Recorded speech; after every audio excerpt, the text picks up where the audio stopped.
Hi creatives, Lauren Elizabeth here with Lauren Elizabeth Animal Art, and here I help creatives master technique, unlock their unique style in acrylic pet and wildlife art. I've been creating pet portraits for 7 years, teaching it for 5, and 3 of those years I've been teaching about the pet portrait commission process. But in this video, this is unique, and that'll be sharing 10 ways to help you get more pet portrait commissions. We're in pet portrait commission season right now. This is like the best time to start offering pet portraits. So here we go.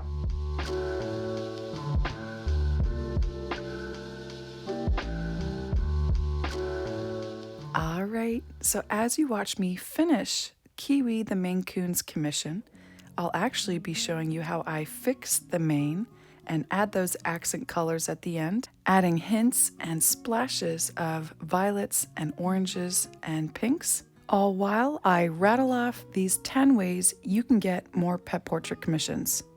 Number 1, work within your skill set. Are you more skilled and more efficient painting dogs over cats? Or do you provide better quality portraits when the animal is up close, as opposed to a full body portrait? Hone in on what you're good at, while improving and practicing those other things that you may want to offer. And that leads to number 2. Make it crystal clear and simple what you offer. When people are confused about a product or service, they're not going to buy it. Keep it simple and take away all the guessing. And yes, that even means on prices. That means on your process. Make it short and sweet, but to the point. Number 3, always ask for more details about the pet with the client. Not only does this help you build trust with that client and not only better understand them and what they want, but it will also help you create a quality portrait that captures that pet's personality. Number 4, creatively express that pet's character. You already know dogs and cats can't speak, but they do a great job with their tail, their ears, their eyes, even their mouth and body language expressing what they're thinking. So ask yourself, how can I use these 5 things to effectively portray this pet's personality? Number 5, give and give and give some more about your process creating your pet portraits.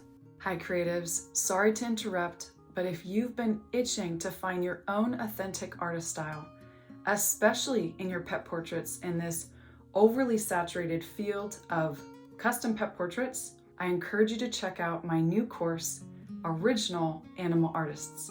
This is something that happened kind of on accident. The last 2 years was an incredibly challenging season where, in my attempts to reduce stress and create paintings, I discovered a 5-phase creativity system. One that eventually surfaced my own authentic artist style, my eye-shining, colorful, dimensionally realistic style. So in this course and monthly challenge, I help creatives not only unlock their style and create their most unique originals, but also evolve and develop that style over time. So if you're in one of those ugly storms right now, you might be pleasantly surprised to find out that those can actually help your art, help surface that style. Check out the link down below for more details to my Original Animal Artists. Let's get back to it.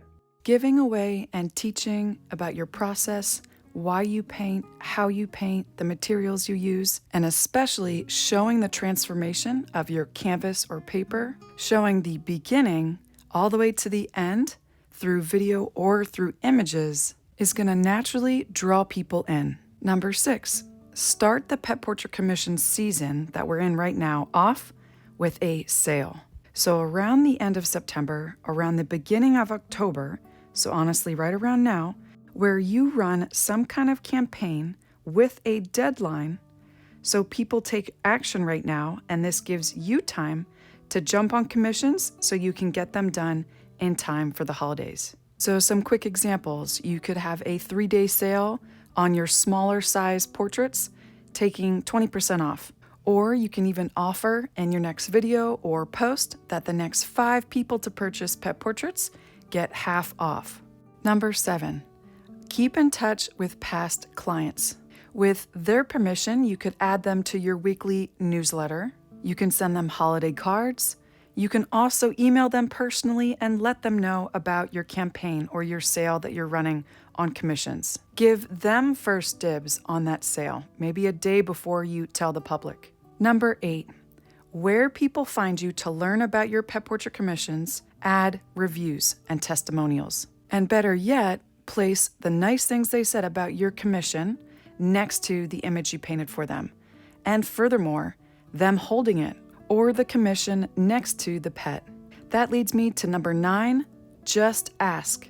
Just ask. When you're all done and it's shipped off, email the client and just ask them if they can get an image holding your portrait or next to the pet, or maybe both. It never hurts to ask, and you could even go a bit further and say, if they do that, they get a discount on the next pet portrait. And lastly, number 10, treat this artwork as an original, creative work of art. I really recommend you avoid the safe, cookie cutter, one colored background portraits. And I know, I really get it. You want to paint efficiently. You want also not to get too overwhelmed with details and all the bells and whistles.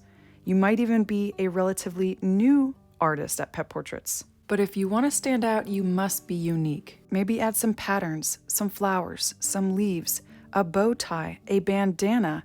Now, once I've communicated with the client and asked all the questions, then when I have at it and I get really creative with the portrait, they almost always are pleased. It's rare that they want to make lots of changes. Because you think about it, they're coming to you. You're the artist. You're the one with the creativity. You're the one with the experience and hopefully a style as well. For example, in the reference that I was given for Kiwi, this Maine Coon, there was this beautiful green plant and she was sitting on a chair. I didn't want to add the plant. I didn't want to paint that chair. But being that we're in fall and I'm seeing so much about the fairy princess forest themes, I decided to apply that to this portrait because Kiwi just seems to me like this beautiful queen-like cat that loves to be outside. So I created this enchanted forest fairy theme with the lightning bugs, added a butterfly, the wildflowers, and the mushrooms.